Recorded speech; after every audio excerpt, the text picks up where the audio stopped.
নমস্কার। বিপত্তি হলো এই কারণের জন্য অনেকগুলো ইস্যু, তবে ওভারঅল যে ইস্যুগুলো খুব ইম্পর্টেন্ট রাখবো তার মধ্যে এসআইআর এবং বর্তমানে রাজ্যের মুখ্যমন্ত্রীর দুটো জায়গায় দুটো বক্তব্য রয়েছে, সেটা আমরা রাখবো আজকের অনুষ্ঠানের আলোচনায়। আপনাদেরকে বলি যে যারা এই প্রোগ্রাম দেখছেন তারাও তাদের মতামত আমাদের সঙ্গে জানাবেন, যদিও বা সরাসরি মতামত জানানোর অপশান থাকছে না আপনার কাছে, কিন্তু অবশ্যই সোশ্যাল সাইটে আপনারা শেয়ার করবেন, কমেন্ট করবেন, আমরা এটা চাই এবং আপনাদের কমেন্ট আমি দেখি, এটা মাথায় রাখবেন।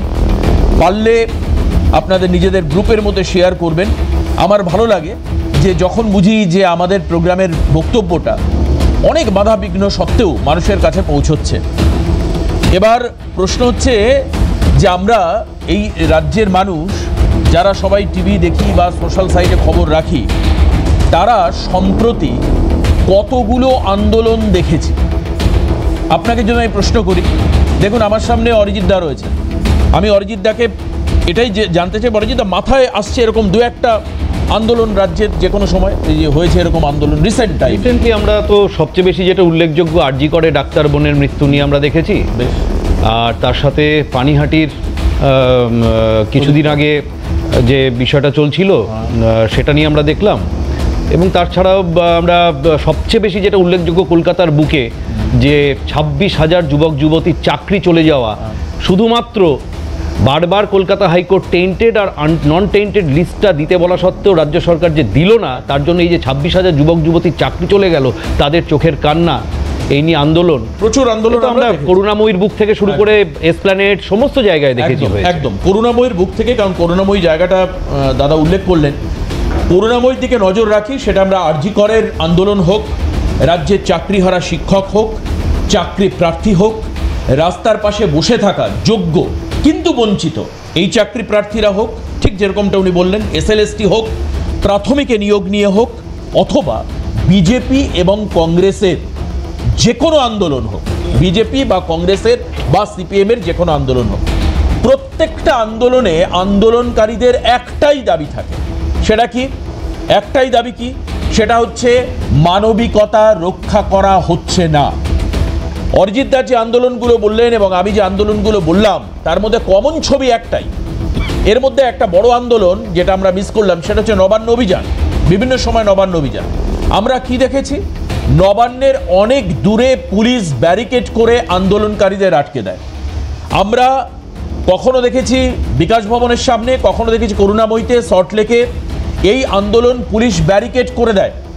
জুনিয়র ডাক্তারদের দীর্ঘদিনের আন্দোলন আমরা ভুলিনি, পুলিশ আটকে দেয়।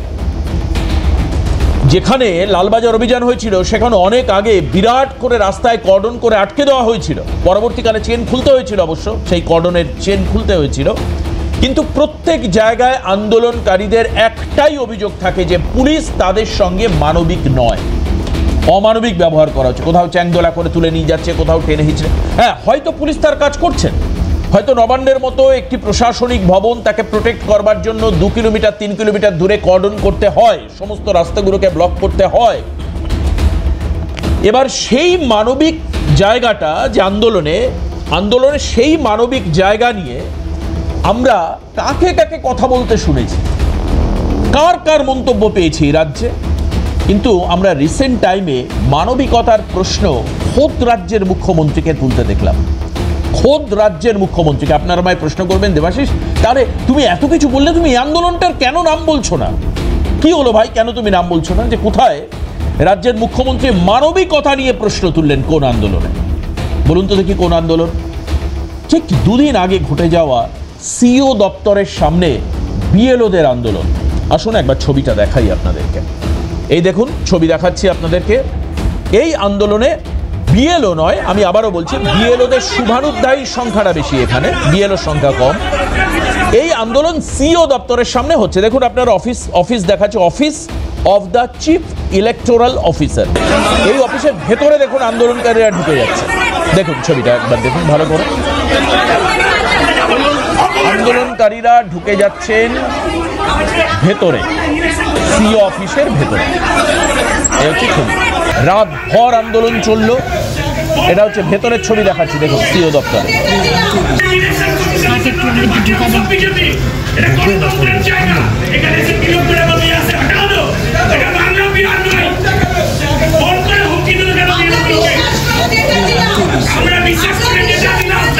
ফ্রেমটাই দেখতে পাচ্ছি না। ঠিক আছে,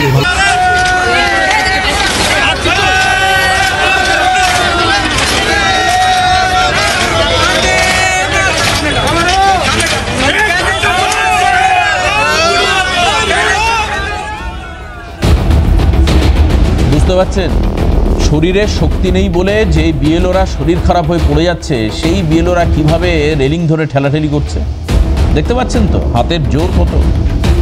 প্রশ্ন হচ্ছে যে এই আন্দোলনে ইসিআই শঙ্কিত, অর্থাৎ ইলেকশন কমিশন অফ ইন্ডিয়া শঙ্কিত। যেভাবে অফিসের ভেতরে আন্দোলনকারীরা ঢুকে গেছেন, খুব স্বাভাবিক অফিস স্টাফ যারা সেখানকার এমপ্লয়ি তাদের নিরাপত্তা নিয়ে প্রশ্ন তুলেছেন ইসিআই, এবং তারা আজকে নগরপালকে চিঠি দিয়েছেন।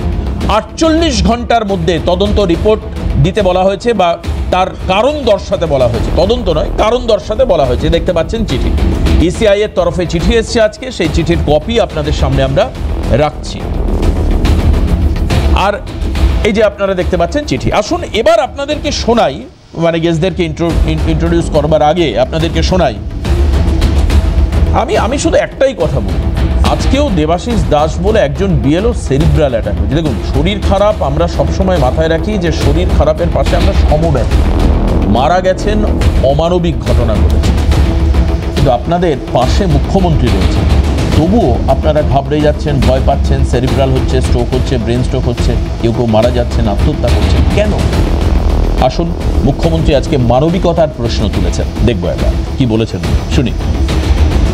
48 ঘন্টা বসে থাকতে হলো বিএলওদের, শুধু তাদের কথাটা একটু জানাবার জন্য? এত অমানবিক। আমি তো কালকে রাস্তায় আসছিলাম, আমার গাড়ি দাঁড়িয়ে কিছু লোক কিছু কথা বলতে চাইছিল, আমি তো দাঁড়িয়ে কথাগুলো শুনলাম এবং সঙ্গে সঙ্গে তাদের যা যা প্রয়োজন সবটাই করে দিলাম। তো এইটুকু কথা শুনতে 48 ঘন্টা লাগলো? এত কিসের অহংকার? আর এই যে একটা মায়া নেই, 48 ঘন্টা লাগলো খুদে নেতাকে, খুদে কুর্সিবাবু 48 ঘন্টার মধ্যে বসিয়ে রাখলেন বিএলওদের। এদের টাইমটা নষ্ট হলো না? তা মানুষ তার অভিযোগ জানাবে না? বিএলওরা আজকে মারা যাচ্ছে, বিএলওদের আজকে তারা তাদের সার্ভার কাজ করছে না, আপলোড করতে পারছে না, কোনো প্ল্যান উপায়ে কিছু হয়নি। আমরা বলছি তো 3 বছর সময় নিয়ে করো, আমাদের কোনো আপত্তি নেই। তুমি 3 বছরের কাজটা 2 মাসে কি করে করতে পারো? অর্থাৎ এই বক্তব্যে পরিষ্কার হচ্ছে যে মুখ্যমন্ত্রী মমতা বন্দ্যোপাধ্যায় বিএলওদের পাশে মোরালি রয়েছেন, যারা আন্দোলন করেছিলেন সিও দপ্তরের সামনে। সত্যি সিও দপ্তরের উচিত ছিল যে তাদেরকে না বসিয়ে রেখে অন্ততপক্ষে ভেতরে নিয়ে গিয়ে তাদের কথাটা শোনা। সেই কারণে শোনেনি বলে তারা নিজেরাই চলে গেছেন, গিয়ে চিৎকার করে বলছেন এটা গণতন্ত্রের জায়গা, গণতন্ত্রের জায়গা, আমরা শুনতে পেলাম। আসুন এবার আপনাদেরকে পরিচয় করে দিই যারা থাকবেন আজকের অনুষ্ঠানে। যেহেতু নগরপালকে চিঠি লিখেছেন, অর্থাৎ পুলিশের ভূমিকা নিয়ে একটা প্রশ্ন আসবেই এখানে, সেই কারণের জন্য আমি আমার সঙ্গে স্টুডিওর বাইরে থেকে উপস্থিত রয়েছেন অরিন্দম আচার্য, প্রাক্তন পুলিশ কর্তা। আপনাকে দিয়ে আজকে শুরু করব, আপনাকে স্বাগত আজকের অনুষ্ঠানে। আমার সঙ্গে রয়েছেন তৃণমূল কংগ্রেস মুখপাত্র, এনবিএসটিসির চেয়ারম্যান, প্রাক্তন সাংসদ পার্থ প্রতিম রায়। আমি পার্থবাবুকেও স্বাগত জানাই আজকের অনুষ্ঠানে। আমার স্টুডিওতে আমার সঙ্গে রয়েছেন অরিজিৎ বক্সি, বিজেপি মুখপাত্র, স্বাগত জানাই অরিজিৎ দাকে আজকের অনুষ্ঠানে। সঙ্গে শক্তি মৈত্র, জাতীয় কংগ্রেস মুখপাত্র, আমি শক্তি দাকেও স্বাগত জানাই। অরিন্দম দা, পুলিশের কি ভূমিকা ছিল এখানে? পুলিশকে যে ভূমিকায় দেখলেন বা নগরপালকে চিঠি লেখা হলো, এবার পুলিশ কি করতে পারে বা বিশেষ নিরাপত্তার ব্যবস্থা সেদিন ছিল কিনা, মানে আমি পুলিশের ভূমিকাটা একটু আপনার থেকে জানতে চাইবো। যে যেটা সিও দপ্তরের সামনে যে মারাত্মক বিক্ষোভ হলো, সারা রাত ব্যাপী বিক্ষোভকারীরা থাকলেন, ইসিআই সিও দপ্তরের মধ্যে তারা ঢুকে গেলেন, সব কিছুই ছবিতে আমরা কম বেশি দেখাচ্ছি। পুলিশের ভূমিকা কি ছিল? পুলিশ কি তার দায়িত্ব কর্তব্য পালন করেছে? আপনার কি মনে হয়? দেখুন দেবাশিস বাবু, আজকে কিন্তু একটা অত্যন্ত গর্বের দিন। গত 26/11/1950 সালে কিন্তু ভারতের সংবিধান গৃহীত হয়েছিল, এবং এই সংবিধান নিয়ে ভারতে যে 36টা রাজ্য আছে, কোনো মুখ্যমন্ত্রী কিন্তু বুকে সংবিধানের বইটা নিয়ে কিন্তু এগিয়ে যায়নি। সেই সংবিধানে ওনার একটা নির্দিষ্ট একটা ইনস্ট্রাকশন ছিল, সেটা কি আমি আপনাকে একটু বলে শুরু করব। যে 1 থেকে যে আপনার 395, তার মধ্যে 5 থেকে 11 পর্যন্ত আর্টিকেলের নাগরিকত্ব, ভারতের নাগরিক কারা হবে স্পষ্টভাবে বলে দেওয়া হয়েছে, যেটা মুখ্যমন্ত্রী আজকে সংবিধানটা নিয়ে এগিয়ে যাচ্ছিলেন। 12 থেকে 35 হচ্ছে মৌলিক অধিকার, আর 36 থেকে 51 পর্যন্ত নির্দেশমূলক কর্তব্য। আপনি আমাকে বলুন তো, এই যে আজকে যে ডেপুটেশনটা দিয়েছে ইলেকশন কমিশনের অফিসে, এটা কি তাদের মৌলিক অধিকার? আপনি আমাকে বলুন, হাইকোর্টে যে 144 আছে, ওখানে 144 আছে, গভর্নর বাড়ির সামনে 144 আছে। শাসক দলের যদি কেউ অনুগত হয় বা তাদেরকে সমর্থক হয়, তাহলে তারা কি কোনো আইন মানবে না? এটা কি তাদের মৌলিক অধিকার? মানে আপনি কি বলছেন তাহলে যারা গেছিলেন তারা শাসক দল অনুগত, বিএলও বা বিএলও মানে সমব্যথী? আমি আপনাকে এই কথাটা বলেছি, অনেক গুরুত্ব আছে। কারণ আপনি জানেন যে আজকে ইলেকশন কমিশন ডিক্লেয়ার করেছে যে এই যে 13 জনের মধ্যে মাত্র 4 জন আছে। আর জনৈক, আপনি আশ্চর্য হবেন যে বিএলও রক্ষা কমিটি কনভেনার, উনি হচ্ছেন মহিদুল ইসলাম, উনি বলছেন আমি বিএলও নয়, কিন্তু আমি এদের সমর্থক হিসাবে যোগ দিয়েছে। এটা কি সম্ভব? খুব ভালো হয়েছে যে election commission of India supreme যে আছেন, ওনার যে প্রতিনিধি যারা আছে, তারা আজকে দেখে গেছে যে ভারতে বর্তমানে এই পশ্চিমবঙ্গে কি ভয়ঙ্কর অবস্থা চলছে। হতে পারে অন্যান্য রাজ্যে আমি জানি না, সম্প্রতি বিহারে হয়েছে। আর একটা আপনিও বলে দিচ্ছি, এই যে mister chief justice of supreme court যে মিস্টার সূর্যকান্ত, উনি স্পষ্ট বলে দিয়েছেন কিছুদিন আগে জনস্বার্থ মামলা যে 324 ক্লজ 6 and 326 আজকে ইন্ডিয়ান কনস্টিটিউশনে স্পষ্ট বলে দেওয়া আছে। উনি যেটা বলেছেন যে সংবিধান, ইলেকশন কমিশন একটি সাংবিধানিক প্রতিষ্ঠা। এবার আপনাকে বলছি পুলিশের সম্পর্কে, আপনি আমাকে বলুন না, গভর্নর সাহেব বাড়ির সামনে যখন নাকি হয়, হাইকোর্টের সামনে যখন পুলিশ চুপ করে বসে থাকে, এবং শুধু তাই নয়, হাইকোর্টের যে বিচারক তাকে ছবির মধ্যে পা দিয়ে আজকে মারাচ্ছে, পুলিশ চুপ করে বসে আছে। আজকে এখানে যেখানে 144 ডিক্লেয়ার করা আছে, সেখানে আজকে কিভাবে আজকে ঢুকে গেল ওখানে? আমি এখন যেহেতু আজকে একটা কমপ্লেন দিয়েছে বলে পুলিশ হয়তো অ্যাকশন নিয়েছে, কিন্তু আমার এটা খুব খারাপ লাগছে যে পুলিশের দ্বিচারিতাটা দেখে, যে একটা রাজ্যের প্রশাসন তো সব জায়গায় সমানভাবে করবে, তারা ডাকাত নয়, যারা চোর নয়, কিন্তু আজকে তো মুখ্যমন্ত্রী বলছেন যে সিওর মানে সিও দপ্তরের ন্যূনতম মানবিকতা নেই। এই মানবিকতা নিয়ে অন্যান্য সময় আন্দোলনকারীরা প্রশ্ন তোলেন। আমি ইন্ট্রোডাকশনে বললাম যে পুলিশের একটু মানবিকতা নেই। তারা বলেন যে মানবিক মুখ্যমন্ত্রী, আমাদের কথা শুনুন। কিন্তু আজকে উনি মানবিকতার কথা তো বললেন।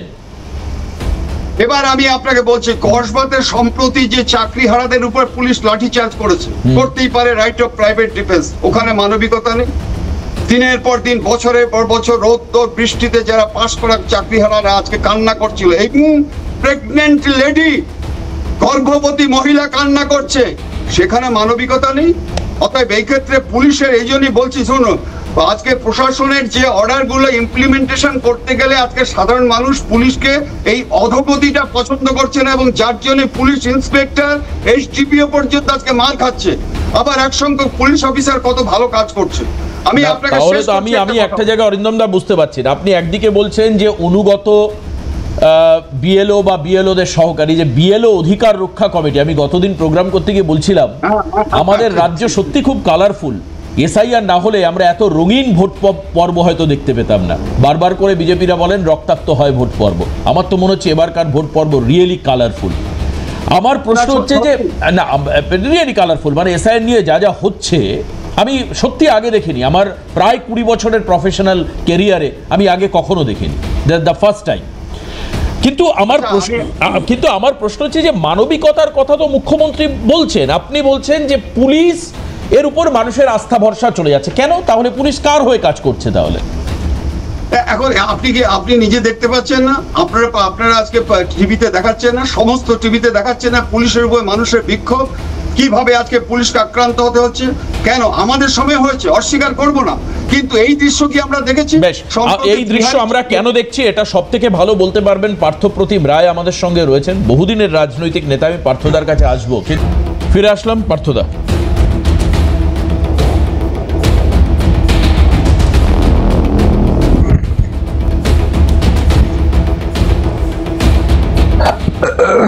আমি দেখছিলাম যে আপনারা বলছিলেন যে বিএলওর আন্দোলন, এই প্রথম আপনারা দেখলেন যে বিএলওরা এই ধরনের আন্দোলন করছে, বা বিএলও অধিকার রক্ষা মঞ্চ বা সমন্বয় মঞ্চ যাই হোক না কেন, তারা এই প্রথম কর্মসূচি করছে। এটা প্রথম কোনো কর্মসূচি নয়। 2019 সালের লোকসভা নির্বাচন যদি মনে থাকে, সকলকে একটু মনে করবার অনুরোধ করব, সঞ্চালককে অনুরোধ করব 2019 সালের লোকসভা নির্বাচনের সময় প্রত্যেকটা ডিসিআরসি সেন্টারের দৃশ্যটা মনে করুন, এবং কোচবিহার সহ কাকদ্বীপ প্রত্যেকটি ডিসিআরসি সেন্টারে বিএলওরা সেখানে ভোট কর্মীরা তারা বিদ্রোহ ঘোষণা করেছিল যে সিআইএসএফ জওয়ান বা সেন্ট্রাল বাহিনী ছাড়া তারা বুথে পা মারাবেন না, বুথে যাবেন না। এই আন্দোলন এতটা সংগঠিত হয়েছিল, ট্রেনিং এর সময় সংগঠিত হয়েছে, ভোটের দিন যেদিন, ভোটের আগের দিন, এটা কত সাল বললেন আপনি?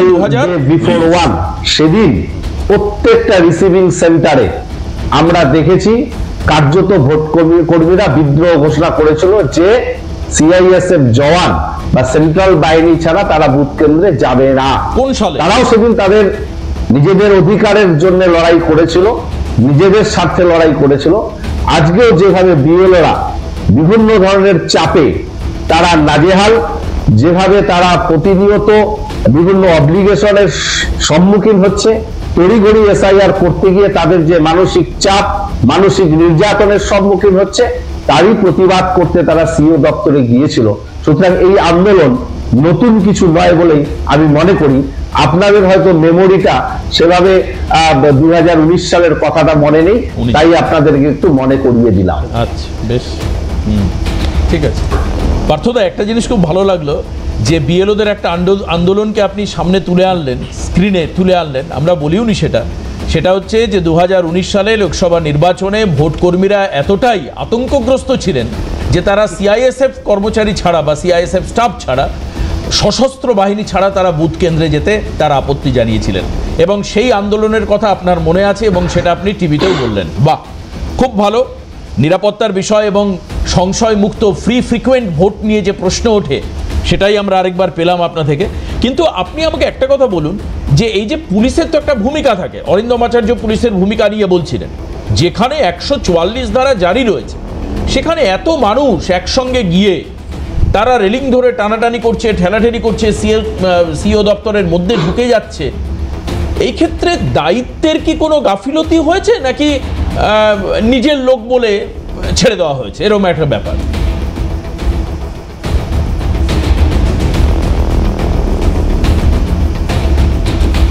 আপনি কিছুদিন আগে এই কলকাতায় এই সিও দপ্তরের সামনে কংগ্রেসের একটি আন্দোলনের কথা মাথায় রাখুন, বা বিজেপির বিরোধী দলনেতা শুভেন্দু অধিকারী সহ কয়েকজনকে ঢোকার দৃশ্যটা মনে করুন।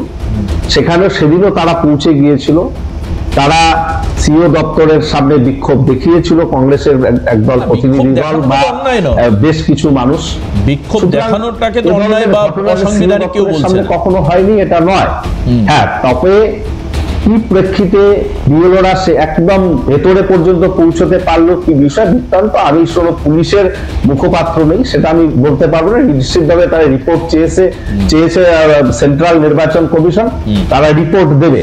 তবে আন্দোলন করবার বা নিজেদের কথা বলার অধিকার নিশ্চিতভাবে সকলের রয়েছে, এবং যখন নির্বাচন কমিশন বিএলওদের বা যারা এই ধরনের কাজ করছে তাদেরকে অবজ্ঞা করছে, তাদের কোনো কথায় কান দিচ্ছে না, তখন নিশ্চিতভাবে তারা আন্দোলনের ভিন্ন পন্থা অবলম্বন করছে। এবং সেক্ষেত্রে পুলিশ টেনে হিচড়ে যেভাবে বের করে নিয়ে গেছে, সেক্ষেত্রে পুলিশের আরো মানবিক হওয়া প্রয়োজন। মুখ্যমন্ত্রী যথার্থই বলেছেন। এর আগেও আমরা দিল্লিতে দেখেছি সাংসদদের কিভাবে টেনে হেঁচড়ে গ্রামোন্নয়ন দপ্তর থেকে বের করে নেওয়া হয়েছে, সেখানেও প্রতিবাদ হয়েছে। আজকে এখানে এই ছবি তো আমরা দাদা দেখেছি যে করুণাময়ীতে চাকরির দাবিতে যে ছেলে মেয়েগুলো আন্দোলন করছিল তারাও তো বলেনি যে আমাকে মসনদ দাও। করুণাময়ী, সল্টলেক, বিকাশ ভবনের সামনে আন্দোলনও তো পুলিশ টেনে হিঁচড়ে নিয়ে যায়। সেখানেও পুলিশ কখনো গুলি চালায়নি, একদম তারা যতটা করেছে ডিফেন্স করে পরিবেশকে শান্ত রাখবার চেষ্টা করেছে। পার্থ অনেকটা দূরে আছেন বলে আমার মনে হচ্ছে একটু মানে প্রশ্নের উত্তর দিতে সমস্যা হচ্ছে। আমি অরিজিৎদার কাছে আসি। অরিজিৎদা, যে ছবিটা আমরা দেখলাম এর সঙ্গে আমি একটু সংযোজন করব, কারণ এখন তো একটা ভোট আবহাওয়া চলেই এসছে, ডিসেম্বরের পরে তো হবেই। আরও বেশি ভোট নিয়ে আরও বেশি মাতামাতি হবে। কিন্তু গতকাল মমতা বন্দ্যোপাধ্যায়ের বনগাঁতে সভা ছিল এবং ঠাকুরনগর, চাঁদপাড়া থেকে ঠাকুরনগর পর্যন্ত পদযাত্রা ছিল। সেখানে 3টি অংশের বক্তব্যে তিনি বিজেপিকে টার্গেট করেছেন এবং খুব স্বাভাবিক রাজ্যের বিরোধী দল হিসাবে কি বলেছেন মুখ্যমন্ত্রী একবার আপনার বলার আগে শোনাই, তাহলে দুটো একসঙ্গে মিলে আপনি বলতে সুবিধা হবে, শুনবো। আমি বিজেপিকে বারবার বলি, ওরে আমার সাথে খেলতে যাস না। আমার সাথে খেলতে গেলে আমি যে খেলাটা খেলবো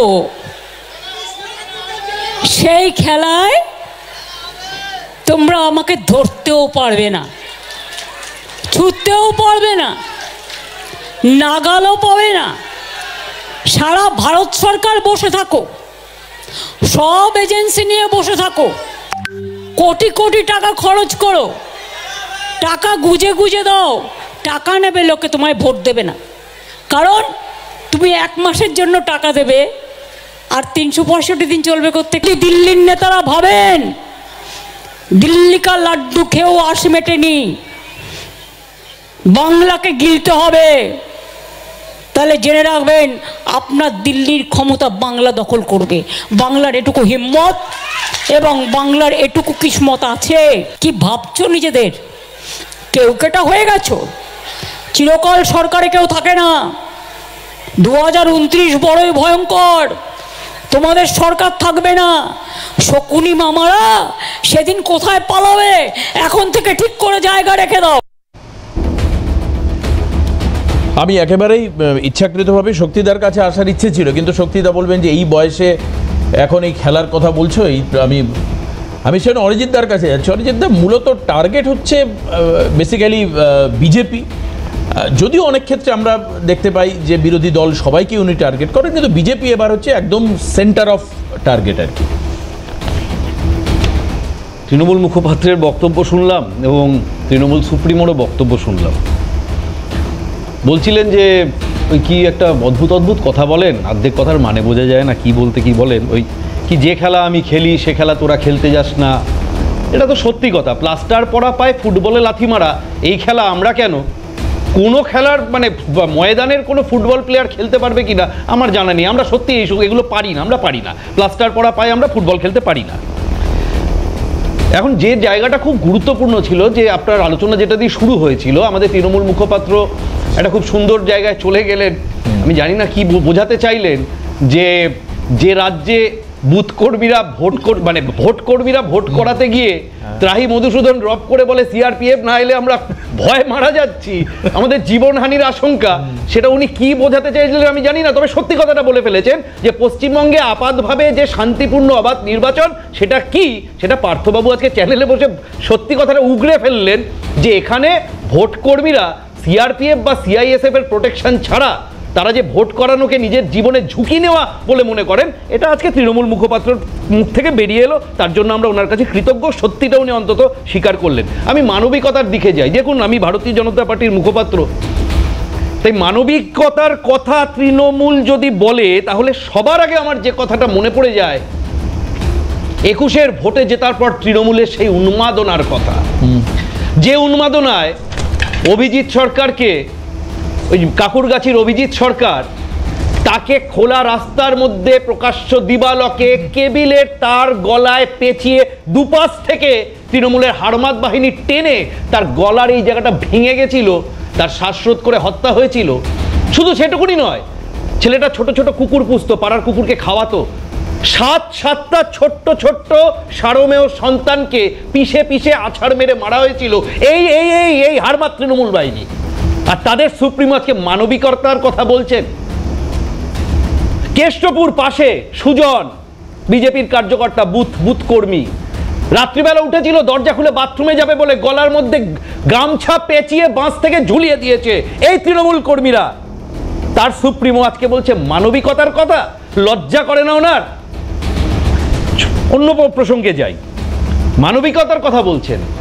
নবান্ন অভিযানের কথাটা আমি তখন মিস করে গেছিলাম, আপনি একদম ট্রুলি আইডেন্টিফাই করেছেন। যে নবান্ন অভিযানে এই নির্ভয়া ডাক্তার দিদির মাকে এই পুলিশ মন্ত্রীর পুলিশেরা ধাক্কা মেরে রেলিংয়ের উপর ফেলে মাথা মাথায় চোট দিয়েছিল, সেই মমতা ব্যানার্জি বলছেন, সেই পুলিশ মন্ত্রী মমতা ব্যানার্জি বলছেন মানবিকতার কথা।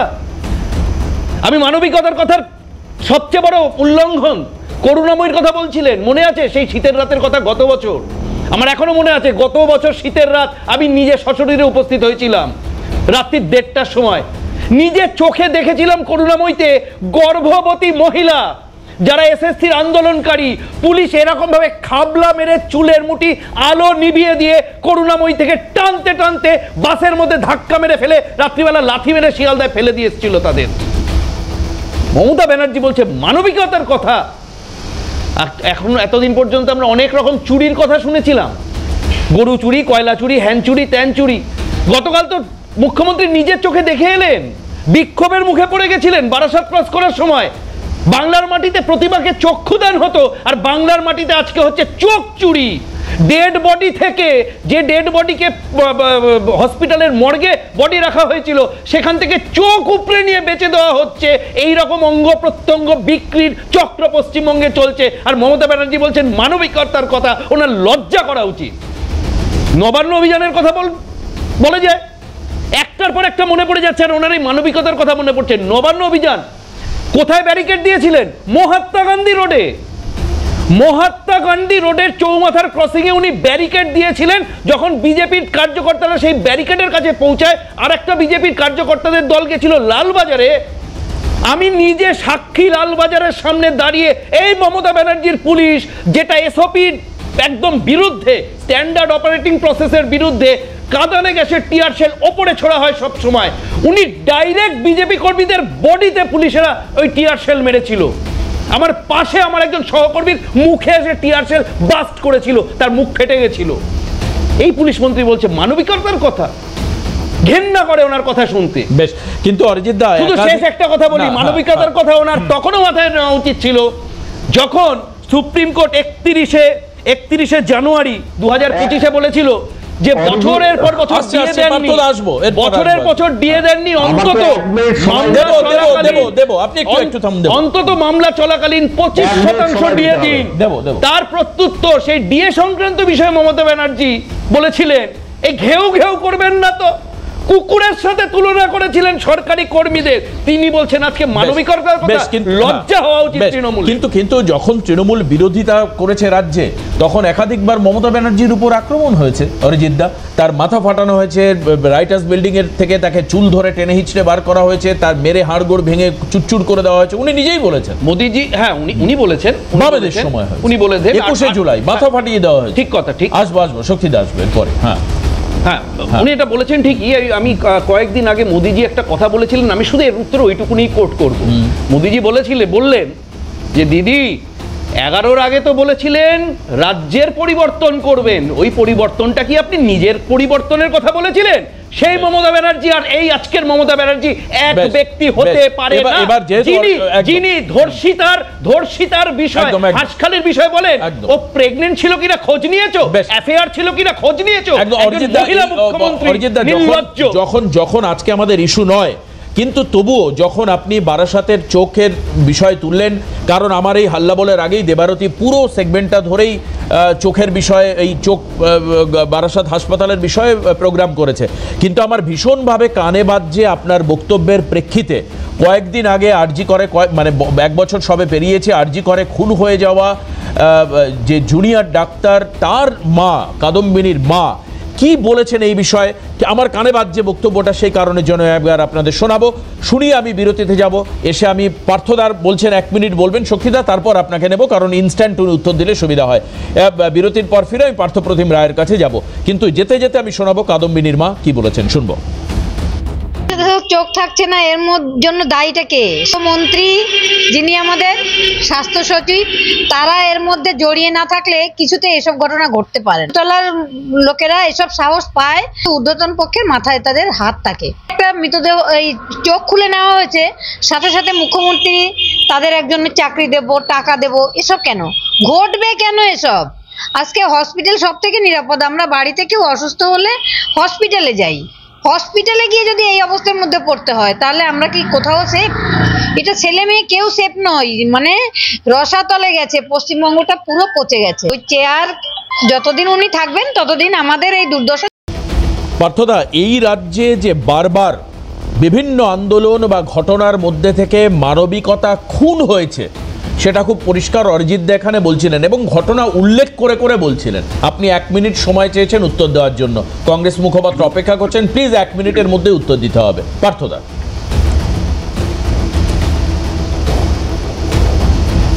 অরিজিৎ বাবুরা বিজেপি শাসিত রাজ্যগুলোর কোনো কথা উল্লেখ করেনি। মণিপুরে কি মানবিক ঘটনা ঘটেছে? আজকে কৃষকরা যখন আন্দোলন করছিল দিল্লি সীমান্তে, পাঞ্জাব সীমান্তে, তখন কোন মানবিকতা নজির সৃষ্টি করেছিল? বা দিল্লিতে যারা কুস্তিগিররা যখন আন্দোলন করেছিল, দিল্লি পুলিশ কোন মানবিকতার নজির সৃষ্টি করেছিল? সুতরাং এ ধরনের ছেদযুক্তি দিয়ে লাভ নেই।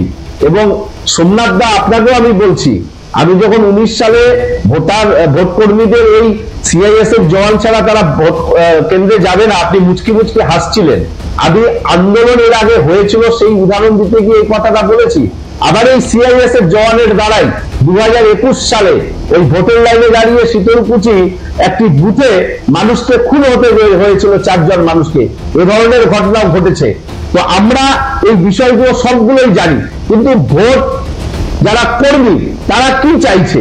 নির্বাচন কমিশন তাদের দায়িত্ব কেন গ্রহণ করবে না? বা তারা যে অমানবিক চাপের মধ্যে পড়েছে তাকে সুরাহা করার দায়িত্ব নির্বাচন কমিশন কেন গ্রহণ করবে না? শুধুমাত্র কি বিজেপির একটা সহকারী একটা সংস্থা হিসেবেই নির্বাচন কমিশন কাজ করবে, তার প্রতিবাদ করা যাবে না?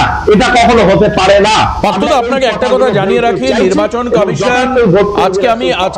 আজকে দাদাই প্রোগ্রাম করছে হচ্ছে বুধবার, সোমবার election commission Manoj Agarwal CEO তিনি একটা প্রেস কনফারেন্স করেছিলেন এবং তিনি বলছেন যে প্রায় 80,000-এর ওপরে বিএলও এবং তারা প্রায় 7.5 কোটি ফর্ম তারা ডিস্ট্রিবিউট করেছেন এবং সেটা যদি আপনি পার্সেন্টেজে কনভার্ট করেন সেটা প্রায় 98%-এর ওপর। এখন 99 আমি উনি বারবার করে বলছেন যে রিয়েল টাইম আপডেট হচ্ছে। আমি তো সোমবারের, ওই জন্য আমি বলে দিলাম সোমবারের তথ্য আমি বলছি। এবং তাতে ডিজিটাইজেশন হয়েছে প্রায় 4,55,00,000। এটা হচ্ছে সোমবারের তথ্য, সোমবার বিকেলবেলা যে পিসি করেছে 6,01,00,000।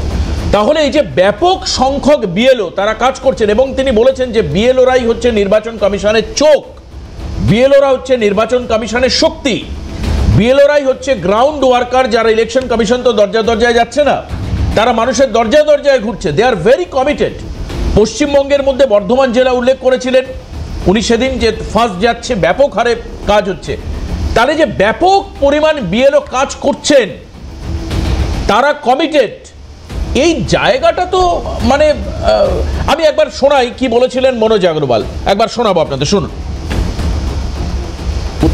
কোন জেলাতে কি হলো, পূর্ব বর্ধমান যেটা আছে এখন পর্যন্ত 66.47% হয়ে গেছে, আপনার আলিপুরদুয়ার হয়ে গেছে 66.41%, উত্তর দিনাজপুর 65.43, মালদা 65.23 and আপনার পূর্ব মেদিনীপুর 65.27। এটা আমাদের হয়ে গেছে, যেটা আছে টপ পারফর্মিং ডিস্ট্রিক্ট যেটা আছে, ওটা ডেটা আমাদের কাছে 24 ডিও মধ্যে যে ডেটা আছে এখন, প্রত্যেক জেলায় ভালো কাজ করছে। এটা যে আছে একটু এগিয়ে গেছে যেটা আছে এই 5টা জেলা, but every district is doing very well. This is the figure of the top 5 district যেটা আছে অ্যাজ অফ নাও। এটা চেঞ্জ হচ্ছে, মাঝে মাঝে চেঞ্জ হচ্ছে। দাদা, আপনি ডান হাত বাড়ালে যে জেলা পাবেন আলিপুরদুয়ার, ডান হাতটা একটু বাড়িয়ে দিলে আপনার হাতের মধ্যে আছে আলিপুরদুয়ার, আপনি ওখানে কাজ করেন। তার মানে কি সেকেন্ড পজিশন, তার মানে কি সেকেন্ড পজিশন পার্থদা, যে বিএলও দুজন আত্মহত্যা করলো বা মারা গেল, বা যে বিএলও ভদ্র মহিলা হাউ হাউ করে কান্না করলেন, তার কান্নার কোনো যৌক্তিকতা নেই দাদা। সেটা কি দাদা, তার কান্নায় যৌক্তিকতা আছে, তার পরিবারের সঙ্গে সবাই সমস্যার ফেস, কিন্তু সমস্ত বিএলও সমস্যায় পড়ছে গ্রামীণ জায়গায় যেখানে 80,000-এর উপর বিএলও। এই যে পারসেপশন, এটা কি ঠিক না? তারা কি সমস্যার সম্মুখীন হচ্ছে না? দাদা, আমি আবার আপনাকে কথা বলি, শান্তি মুনি কি যেন নাম ওনার, দেখুন আপনার এলাকায় উনি তো মারা গেছেন খুব সম্ভবত ওখানেই আর কি, নর্থ বেঙ্গলে। এবার হচ্ছে যারা মারা যাচ্ছেন তাদের সংখ্যা বা যারা মালবাজারে হয়েছে, আপনি জানেন, এখন ওনার নামটা মনে আসছে না, শান্তিমুনি টাইটেলটা আমার এক্ষুনি মনে আসছে না, যাই হোক। তো এবার ব্যাপার হচ্ছে এই সংখ্যাটার জন্য সমস্ত বিএলওরা ভয় পাচ্ছেন, আতঙ্কগ্রস্ত হচ্ছেন। এই পারসেপশনটা কি ঠিক? আপনি তো এতদিন রাজনীতি করছেন। এক মিনিটের আমাকে টাইম তুমি দিও। দেবো, 1 মিনিট আপনাকে ডিভিডেন্ড দেবো। না, আমরা পারসেপশন বলছি না, ভোট রিলেটেড ইস্যুটা, গণতান্ত্রিক অধিকার দুজন মানুষেরও যদি তারা বঞ্চিত হয় সেটা অনেক বেশি রিমার্কেবল। আজকে আপনি হয়তো জানেন না, গ্রাউন্ড লেভেলে আমরা কাজ করছি, আমরা উপলব্ধি করছি কোচবিহার জেলার 2টো জায়গায় এখনো পর্যন্ত সমাধান হয়নি। ওই কোচবিহার উত্তরের কালজানি বুথে 2002-এ 442 জন মানুষের নাম এখনো আপলোড হয়নি। প্রথম দিন থেকে নির্বাচন কমিশনের কাছে এই বিষয়টি তুলে ধরা হয়েছে জেলা শাসকের মধ্য দিয়ে, আজকেও তার সমাধান হয়নি। মাথা ভাঙার একটা বুথে একই ধরনের কাণ্ড হয়েছে। সেই মানুষগুলো গত পরশুগুলো পথ অবরোধ করেছে। তারা কি অন্যায় করেছে? তারা এত মানুষ আতঙ্কে রয়েছে। নির্বাচন কমিশন এই বিষয়গুলোকে কেন দায়ভার এড়াচ্ছে? আপনি গ্রাউন্ড লেভেলে রাজনীতি করেন বলে পার্থদা আপনার কাছে একদম ব্লক ওয়াইজ, জেলা ওয়াইজ অভিযোগ আছে। নিশ্চিতভাবে এটা ইলেকশন কমিশনের দায়িত্ব, নিশ্চিতভাবে এটা ইলেকশন কমিশনের দায়িত্ব। আপনি গ্রাউন্ড লেভেলে কাজ করেন বলে আপনি বিভিন্ন জায়গার ব্লকের কথা আপনি বলতে পারছেন যে এখানে এত মানুষের নাম ওঠেনি। যদি টেকনিক্যালি কোনো প্রবলেম থাকে সেটা অন্য ব্যাপার, কিন্তু যদি দেখা যায় সমস্ত ক্রাইটেরিয়া রয়েছে কিন্তু তার এনুমারেশন ফর্ম পাননি, অবশ্যই দায়িত্ব নির্বাচন কমিশনের। এবং তারও একটা অপশন উনি বলেছিলেন, মনোজ আগরওয়াল, গতদিন, যে তারা এইভাবে করলে, যোগাযোগ করলে তারা যোগাযোগ করতে পারে। আমার মনে হয় অনেক জায়গায় তুলনামূলক কম শিক্ষিত মানুষ থাকেন, তারা হয়তো কারোর সাহায্য নিয়ে এই প্রসিজিয়ারে এগোতে পারেন। আমি শক্তিদার কাছে যাব। তৃণমূল যে দাবিগুলো করছে তার মধ্যে একটা দাবি কংগ্রেস সর্বান্তকরণে সমর্থন করে। সেটা কি? শক্তিদার কাছে যাওয়ার আগে সে বিষয়টা বলেই দিই, সেটা হচ্ছে এসআইআর টাইম নিয়ে করার বক্তব্য। বাদবাকি যা ঘটছে, শক্তিদা আপনাদের অবস্থান। দেখো, ব্যাপারটা হচ্ছে শাসক যখন শোষকে রূপান্তরিত হয়, ঠিক যে পরিস্থিতি আজকে পশ্চিমবাংলার, আজকে মমতা বন্দ্যোপাধ্যায়ের ক্রন্দন, এটা ঠিক আমার সেই কথাই মনে পড়ছে।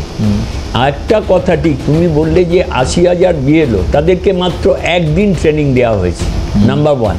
নাম্বার 2 হচ্ছে বিএলও হচ্ছে কারা? স্কুল টিচাররা, আশা কর্মীরা। তা আমি প্রত্যেকটা বিএলওর সঙ্গে বিভিন্ন বুথে ঘুরেছি। আজকে সেই জায়গায় দেখেছি তারা ভালো করে ডিজিটাইজড করতে পারছে না, ফটো তুলতে পারছে না, তারা নাম একবারই নাম একই জায়গায় নেই।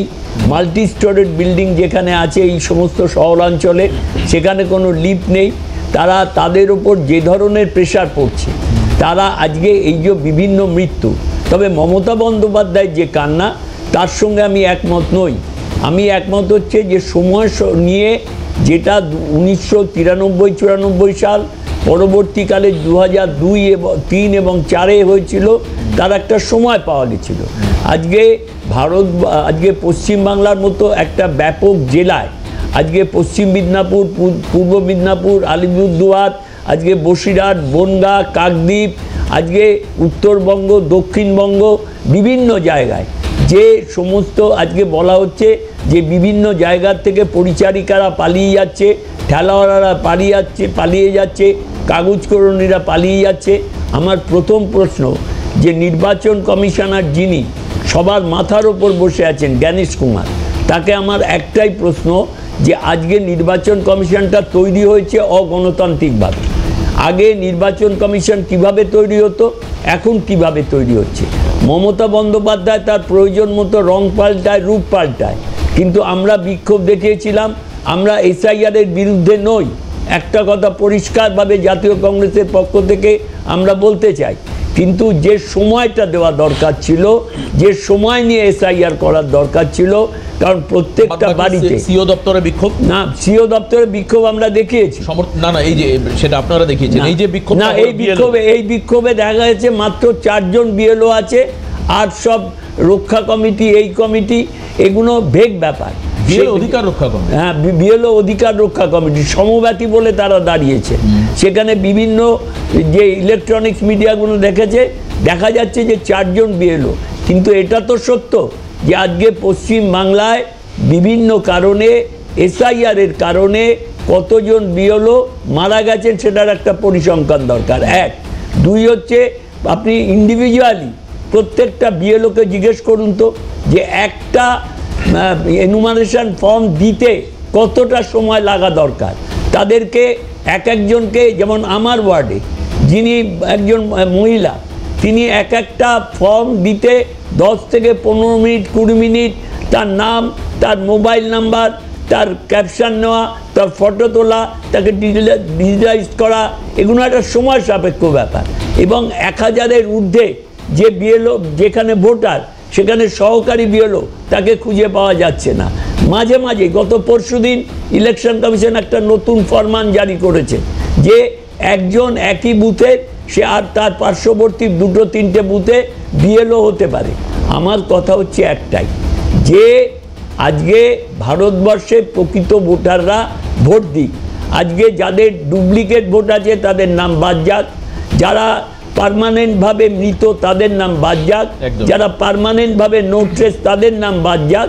কিন্তু এই যে 2002 সালের সঙ্গে 2025 সাল, এই যে একটা ব্যাপার, তার মানে 23 বছরের ব্যবধান, সেই জায়গায় দাঁড়িয়ে বলছেন আরো সময় হলে ভালো, আরো সময়। অরিন্দম দা একই কথা মনে হয়, আরো সময় হলে ভালো হতো, ছোট্ট করে 1-2 লাইনারের মধ্যে। না না, আমাকে একটু বলতেই হবে যে 80,000-এর মধ্যে এই যে বিএলও সম্পর্কে আপনারা বলছেন, আমি দুজন বিএলওর নাম বলবো। সেটা হচ্ছে একজন পূজা দেবী, 17 দিনে উনি কমপ্লিট করেছেন। আরেকটা আমার ব্যক্তিগত অভিজ্ঞতা হচ্ছে কি মিস্টার নির্মলেন্দু বর্মন, ওনার সাথে আমার কথা হচ্ছিল শ্রী রামপ্রসাদ নগর প্রাথমিক বিদ্যালয়। উনি একটি কথা এত সুন্দর বললেন যে আমি বললাম আপনি কি করে কমপ্লিট করছেন, আপনার সিকিউরিটি অভাব নেই। উনি বলছেন আমার সিকিউরিটি হচ্ছে গিয়ে প্রত্যেকটি পার্টির একজন করে রেখেছি, টিএমসির আছে, বিজেপির আছে, আজকে কংগ্রেসের, ওরাই আমার সিকিউরিটি। এবং কিভাবে সবাই যদি কাজ না করতো তাহলে কি আউটকামটা এরকম আসতো? অরিজিৎ, আপনার কি মনে হয় বিএলওদেরকে উপর মানে প্রেসার পড়ছে না যেভাবে ওনারা 1 মাসের মধ্যে সবকিছু করতে হবে বলছেন, যেটা নির্বাচন? শক্তিদা সেই দিকটাই কিছুটা ইঙ্গিত করলেন, আপনার প্রশ্নের মধ্যে সেটা রয়েছে। সময় কম, স্পেসিফিক 2-3টে কথা বলার চেষ্টা করুন। সেটা হচ্ছে আমাদের পশ্চিমবঙ্গে টোটাল বিএলও সংখ্যাটা হচ্ছে 80,681। এই 80,681 জন বিএলও, তার মধ্যে একটা বড় সংখ্যক এই মুহূর্তের আপডেটটা যেটা আপনি বলছিলেন যে এই মুহূর্তে দাঁড়িয়ে 99.7% অর্থাৎ 7,64,00,000 ফর্ম অলরেডি ডিস্ট্রিবিউটেড। এই মুহূর্তে দাঁড়িয়ে, এই যে আমরা কথা বলছি, এই মুহূর্তে দাঁড়িয়ে এটা লাইভ ডেটা, 78.4% অর্থাৎ 6,01,03,69 ফর্ম অলরেডি ডিজিটাইজড হয়েছে। শক্তিদা অ্যাকচুয়ালি কি হয়েছে, শক্তিদার এমন একটা দলের সাথে গঠবন্ধনে আছেন, মানে সিপিএম, যারা বলেছিল কম্পিউটার ঢুকতে দেব না, যারা বলেছিল তাহলে কেন শেষ করে নিয়ে একটা ছোট কথা তাহলে কেন প্রশ্ন হচ্ছে? পার্থদাকে দিয়ে শেষ করি দাদা, হাতে একদম সময় নেই। পার্থদা, তাহলে কেন বিএলওদের ক্রেডিবিলিটি নিয়ে প্রশ্ন উঠছে?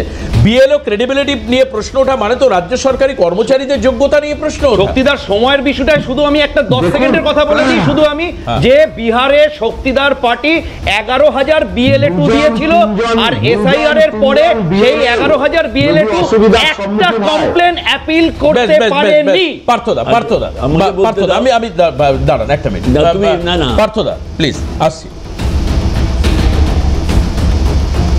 কে কমপ্লেন করলো না সেটা বড় কথা নয়। যদি একজনও ন্যায্য ভোটার বাদ যায় তার দায়ভার নির্বাচন কমিশনকে গ্রহণ করতে হবে। নির্বাচন কমিশন এইভাবে দায়ভার এড়াতে পারবে না। যেরকম ভাবে বৈধ নাগরিককে, ভারতীয় নাগরিককে পুশব্যাক করা হলো বাংলাদেশি বলে সোনালী খাতুনদের, সেটাও যেমন অন্যায়। একজন যোগ্য ভোটার বাদলো তার দায়টা। সবাইকে ধন্যবাদ জানাবো।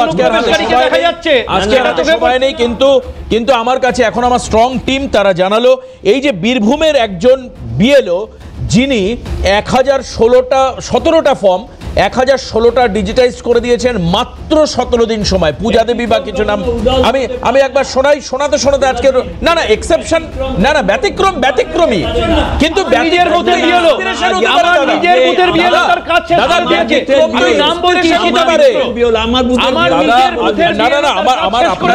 আপনার বক্তব্য নেই, কোনো আপত্তি নেই, কিন্তু ব্যতিক্রম তো ইন্সপিরেশন হতে পারে মানুষের কাছে। একবার দেখাই তিনি কি বলছেন একবার দেখাই, দেখতে দেখতে অনুষ্ঠান শেষ করব। দেখো, 99.91% কাজ হয়েছে।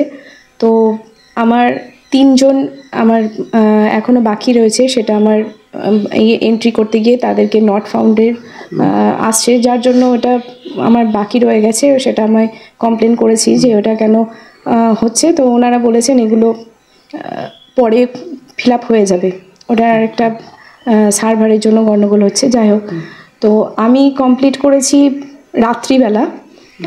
পার ডে আমার 100 থেকে 150টা আমি এন্ট্রি করতাম। আমার টার্গেটই ছিল যে আমাকে আজকে 100 থেকে 150টার মধ্যে আমাকে এন্ট্রি করতেই হবে।